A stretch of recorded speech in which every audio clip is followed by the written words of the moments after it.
دا بیتونه تاسو ټولو ته ډالۍ وي چې وایي څه موسم ده وایي څه هوا ده هی هی خالي دی زائد خالي دی او پرون چې ته وایې یو غړپ هم نه و نن چې صافي دی زائد خالي دی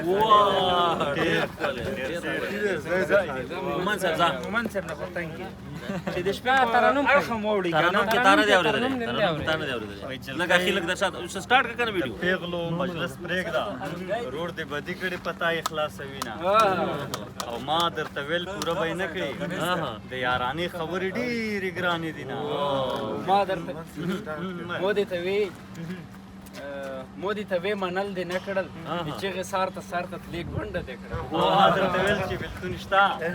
او نامرده یار به راته کړس په خندا شو بېلتون په سپین آس په سپور دی ما وی سلام ما غوي کور دی ورانه او بېلتون یوازې په ما نه دی بېلتون سیلی د هره پاڼه رپوي مونږ شاته که جانانه مونږ شاته که جانانه غم چې راوړاندې شي ځواني بربادوي وای په لختي ټوب کا بیا را ټوب کا خو دې درکو ټوله ورځ وخټو ما کې دا ټپه چې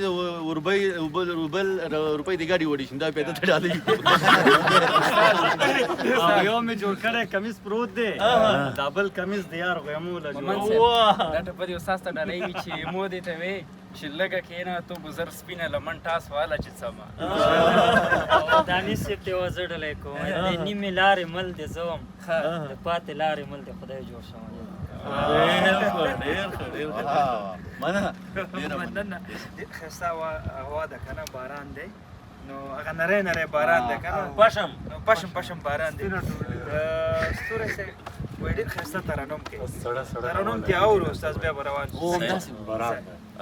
یو ورکوټی سروکی به ووایم ګل دې په زلفو باندې کتار دی ګل دې په زلفو باندې کتار دی دواړه چشمان دې محبوبه گل انار دی توبه توبه گل دی په زلفو ډېر ښکلی دانش صاحب خو سوال لري د تو د خولې ژولې مې خوله کې د تو د خولې ژولې مې خوله کې نن یې دریم دو چې نه یې غورځوه ګل دې په زلفو ډېر ښکلی ډېر دانش صاحب که په ژړو جانان موندای شوای که په ژړو جانان موندای شوای اوس به مې مشر زوی د لسو کالو دې په زلفو ګل دې په زلفو باندې کتار دی دواړه چشمان دې محبوبه ګل انار دې توبه توبه ګل دې په زلفو یم د غېږې لالی مړه دی د مو د غېږې لالی مړه دی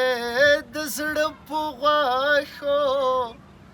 د زړه په غوښو د لیوره کوټې ته څه توبه توبه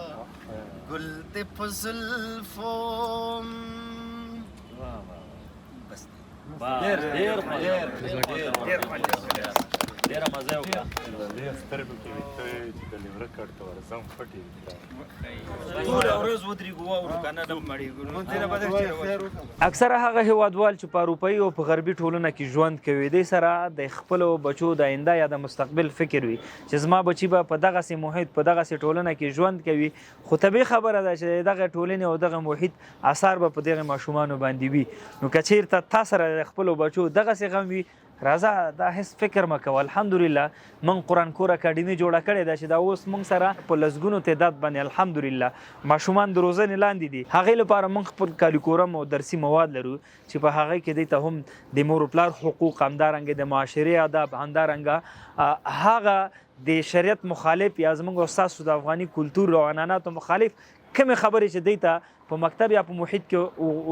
ښودل کېږي هغه به انشاءالله دلته هر څه صفا کېږي ته همدا ستا اولاد به انشاءالله داسې روزنه ورته موږ ورکوو چې آینده کې به فکر کوي دا ستا په غېږ کې لوی شوی که غواړې خپل اولادونه په قرآن کور اکاډمي کې وروزې په دغه وټساپ نمبر همدا اوس ما سره رابطه کې شه انشاءالله په یو میاشت کې دننه به ستاسو ته نتیجه مخامخ